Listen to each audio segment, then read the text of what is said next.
Was ist mit dir, Rock? Was vermisst du am meisten?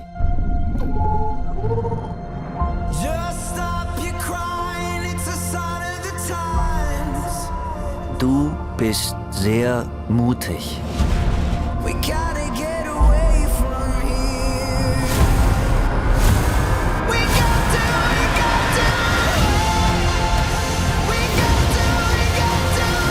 Der Astronaut.